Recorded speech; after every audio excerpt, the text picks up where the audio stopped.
Se abre un espacio en el universo de Tenemos Malas Noticias para traernos un especial de divulgación científica. Esto es Científicos Vorterix. Científicos Vorterix, temporada 3.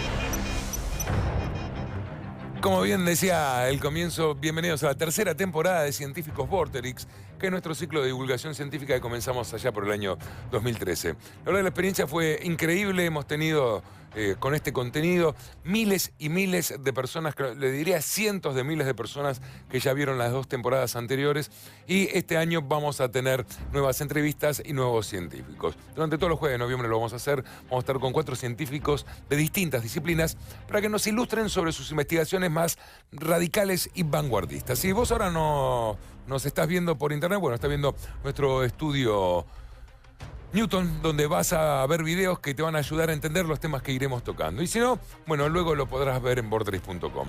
El entrevistado del día de hoy es el doctor Carlos Di Vela, quien en 1994 se graduó como ingeniero agrónomo de la Universidad de Buenos Aires.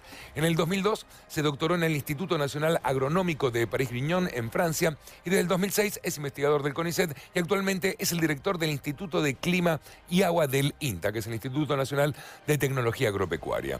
El tema que vamos a tocar hoy es el cambio climático y aprovecho para saludarlo. Buenos días, doctor Di Vela, ¿cómo le va? ¿Bien? ¿Qué tal? Buen día, Mario. ¿Cómo está? ¿Todo bien? ¿Todo tranquilo? Bien, muy bien, muy bien. Muy contento de poder hacer esta entrevista. Bueno, le agradezco y le agradecemos el tiempo. Sabe que mucha gente con los ciclos anteriores dicen que han decidido su carrera o se animaron a estudiar, así que ojalá podamos inspirar a personas jóvenes para que hagan, y si no, vamos a dar un tema interesante para después charlarnos donde quieran. Se habla mucho del cambio climático, cómo nos está afectando, el frío que hace, pero me imagino que el cambio climático no es solo una molestia para nosotros los ciudadanos de las metrópolis, sino para un montón de cosas, que tiene que ver con inmigraciones que no se esperaban y otro tipo de cosas. Mi primera pregunta es, ¿este es el primer cambio climático que va a tener el planeta o que está sufriendo el planeta? Claro, para entender esto del cambio climático hay que pensar en largas series de tiempo, ¿sí? Tenemos que, a mí me gustaría primero aclararte, Mario, algunos conceptos. Por favor. Cambio climático, cambio global, variabilidad climática. Son 3 conceptos que a veces escuchamos de manera indistinta y que realmente significan cosas muy, muy distintas. Cuando hablamos de cambio global, nos referimos a transformaciones de gran escala que repercuten de manera significativa sobre el funcionamiento del planeta. Y en cuanto a funcionamiento, ahí nos referimos al agua, al suelo, a la biodiversidad, a los ecosistemas. ¿Sí? Eso se conoce como cambio global.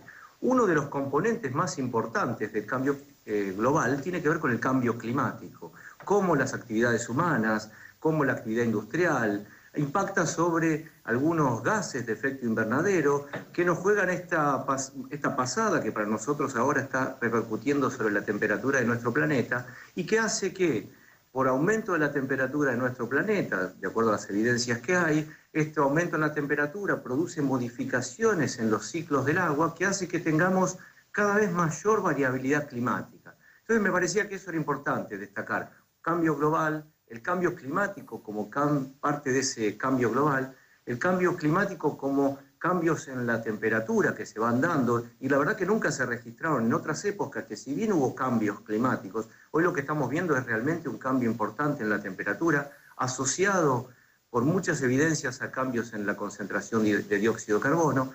Estos cambios en la temperatura impactan sobre los ciclos que se desarrollan en nuestro planeta, sobre todo muchos ciclos hidrológicos, y eso repercute sobre la gran variabilidad que vemos en el clima, cada vez mayor variabilidad del clima. En un mismo año, eventos de sequía, de inundación, una gran variabilidad espacial. Esos 3 conceptos, cambio global, cambio climático y variabilidad climática. Doctor, este cambio climático, entendiendo lo que había contado antes, responde también a la acción del hombre, ¿no? Hemos generado unos gases para industrializar, para un montón de cosas que nos han complicado. Esto hace que no se pueda predecir con exactitud cómo van cambiando, cómo va cambiando los climas y otras razones que tienen que ver con el clima. ¿Y ustedes están intentando estudiar de alguna forma cómo se están comportando ahora con esta variación? ¿O no llegan? ¿Es tan violento y tan cambiante que no llegan a predecir absolutamente? No sé si me explico, ¿no? Sí, completamente. Esta misma pregunta que nos haces vos, nos hacen los productores agropecuarios. Claro. Los días en nuestro instituto acerca de lo que va a pasar mañana o lo que va a pasar dentro de 3 meses para decidir algún evento de producción o lo que sea. Realmente es muy difícil predecir el clima. Si vos te remitís a bibliografía, hoy predecir lo que va a pasar de aquí a 15 días tiene un 30 o un 35% de error. Imagínate predecir a más de ese periodo de 15 días. Realmente la capacidad de predicción, aunque aumenta día a día y aunque existen cada vez metodologías más robustas, que existen herramientas cada vez más potentes de pronóstico, realmente estamos simulando un sistema tan complejo que su precisión a largo plazo, inclusive al corto plazo, es bastante escasa, aunque, repito, va aumentando día a día y hoy nadie duda de que nuestros pronósticos a 1 o 2 días son bastante precisos, a 2 o 3 días, pero a medida que nos alejamos de ese tiempo, nuestras imprecisiones son mayores. El cambio en lo que tiene que ver con el clima le va a afectar al planeta, por lo tanto afecta a la humanidad. Casi es filosófico lo que le estoy planteando porque el planeta va a seguir existiendo con otras características, tal vez totalmente seco o tal vez totalmente frío o con tantas variaciones que nadie podría vivir. O sea, este cambio le afecta al planeta, pero básicamente puede llegar a extinguir al humano. Nosotros no hemos llegado todavía a pensar. Le estoy hablando en eso. de unos cuantos años. Estamos pensando. La gente corriendo ahora. Un poco extremo. Pero claro, uno ve evidencias de que hay cambios y que esos cambios en cierta medida están asociados a las actividades humanas y que si no tomamos medidas hoy, si no buscamos consensos hoy, si no salimos de esa mirada individual hacia una mirada más de comunidad, realmente el pronóstico de estos cambios podría llegar a cualquiera de las cosas que vos te podés imaginar. Pero me parece que hoy estamos a tiempo de poder empezar a tomar decisiones para, en primer lugar, sin lugar a dudas, adaptarnos a ese cambio y después pensar en mitigar ese cambio en el mediano y largo plazo. Por un lado, me imagino que habrá científicos investigando cómo absorber el dióxido de carbono, ¿no? Porque lo primero que pensaría, bueno, estamos emanando mucho y no nos sirve. ¿Cómo hacemos para procesarlo? Es una de las líneas de investigación que hay con respecto al cambio climático. Y lo otro es, ¿por qué los países que emanan tanto no entienden que van a tener un problema grave, que lo que están negándose a charlar o que ponen en el 2020? O decir, bueno, 4 años es mucho, lo necesitamos ahora, no les va a servir. Bueno, esos son los dos conceptos que empezábamos, ¿no? El INTA está haciendo muchísimas actividades de investigación en lo que tiene que ver con mitigación y con adaptación al cambio climático. Claro. Para que la gente entienda, mitigación tiene que ver con eso que vos decías primero, de poder absorber parte de ese dióxido de carbono y utilizar ese carbono para producir, yo qué sé, hidratos de carbono. Eso estaríamos hablando de mitigación. Pero también estamos desarrollando actividades que tienen que ver con adaptación, ¿sí? Vos sabés que en la producción agropecuaria tenemos que tomar decisiones la semana que viene, dentro de un mes, cuando sembremos algún cultivo, cuando estemos por cosechar o cuando apliquemos un fertilizante. En cierta medida, ahí también tenemos que tomar medidas de adaptación para adaptarnos a esta variabilidad, y yo ahí me refiero a variabilidad y no tanto a cambio. Y así que sí, estamos apuntándole muchísimas investigaciones a esos dos temas. Por ejemplo, mitigación, como vos decías, es absorber más dióxido de carbono, quizás cambiar nuestra planificación de cultivos o nuestro ordenamiento territorial, pero también mitigación puede ser usar fertilizantes que liberen menos nitrógeno o nitrógeno en otros formatos químicos que sean menos dañinos para la atmósfera. Hay muchísimas, cómo alimentamos a nuestros animales. Vos sabés que también el ganado bovino emite una serie de gases que producen algunos efectos negativos sobre la atmósfera y que impactan sobre el cambio climático. Entonces, la alimentación que también le damos a esos animales, el momento en que se lo damos, en la proporción en que se lo damos, también pueden mitigar. O sea que hay muchísimas ramas de mitigación y sobre todo también, y son las que hoy podemos actuar fuertemente, que tienen que ver con la adaptación. ¿Lo entiende el productor agropecuario, más allá de que con eso va a tener un beneficio y que es la única forma de poder seguir trabajando? Pero entiende que tener mucho ganado genera que a lo mejor no para él, pero para el planeta. Entiende, estoy hablando en el promedio mayoritario, ¿no? Entienden que se tienen que preocupar ahora para no contribuir a estos cambios, más allá de preguntar cómo puedo hacer para acompañar el tiempo que se está viviendo. Yo lo que noto es que sí, que eso me parece que hay una conciencia muy alta. Ha ayudado en gran medida toda esta esta política de concientización a nivel mundial acerca del cambio climático ha ayudado muchísimo. A veces es verdad que es un poquito catastrófica, pero me parece que toda esa visión ha ayudado a que cada vez tengamos más conciencia de eso y que cada vez más productores y cada vez más gente tenga presente eso y tenga en cuenta medidas para poder revertir esa situación o por lo menos aminorarla. Doctor, como ciudadanos comunes que creemos que no intervenimos directamente en estas modificaciones del planeta, ¿realmente tenemos algo para hacer como habitantes del planeta, pero algo que realmente sirva? No, yo entiendo que no sé, la basura, los reciclables, hay algo para hacer porque generamos mucho volumen. Pero esto que tiene que ver con el cambio climático, ¿hay algo para hacer realmente o se tienen que encargar más a niveles gubernamentales? ¿Tiene que ver con fábricas, con países industrializados?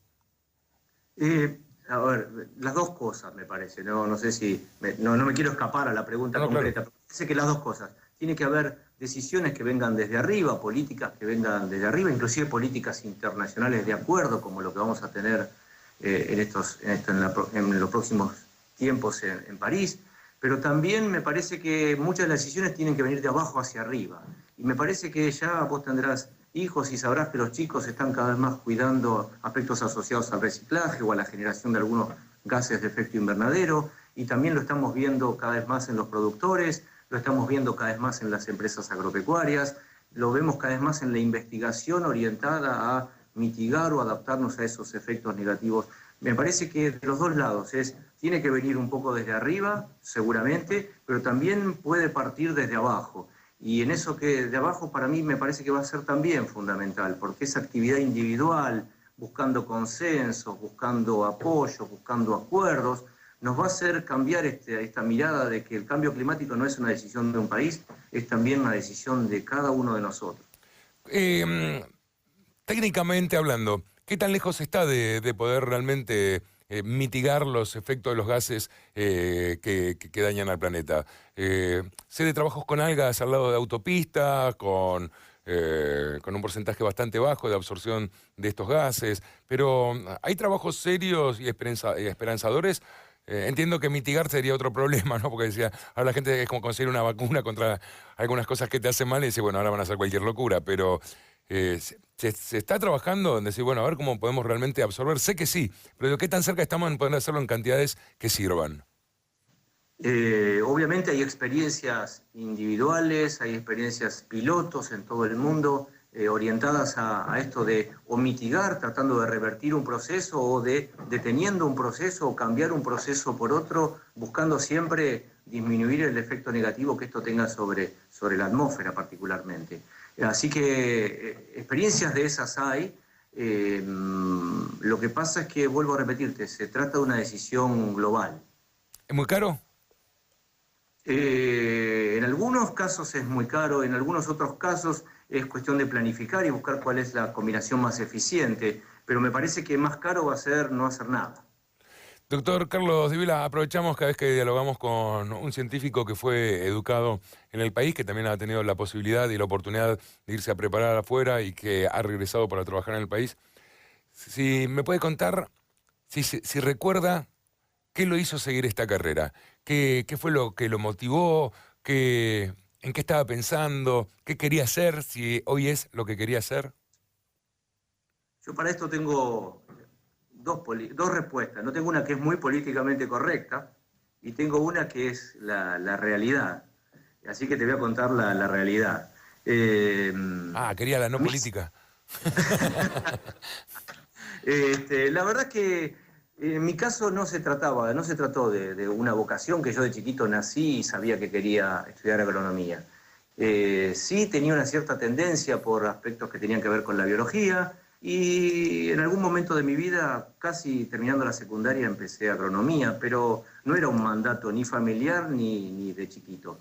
Lo que sí fue pasando es que a medida que empecé a cursar la facultad, arranqué pensando que iba a ir a un campo a asesorar a productores agropecuarios y terminé en un laboratorio haciendo mediciones con trigo, y eso me llevó a la ciencia. Y me parece que, en mi caso por lo menos, se fueron desarrollando mi carrera. No nací con un mandato, una vocación de nacimiento, sino más bien que la fui forjando a medida que se fue dando. estaba en el INTA trabajando y resulta que surgió una oportunidad de ir a estudiar afuera y eso podía mejorar algunos conocimientos que queríamos tener de algunos sistemas y entonces nos fuimos afuera y eso cambió también mi manera de ver las cosas y lo que pude traer aquí a nuestro país y poder adaptarlo a nuestra situación. O sea que se fue dando mi carrera a medida que... Y supongo que se va a seguir dando porque hace poco que dirijo este Instituto de Clima y Agua y mi relación con el clima, como estuvimos hablando hoy, es también reciente. Entonces, bueno, me parece que nuestras carreras también se van haciendo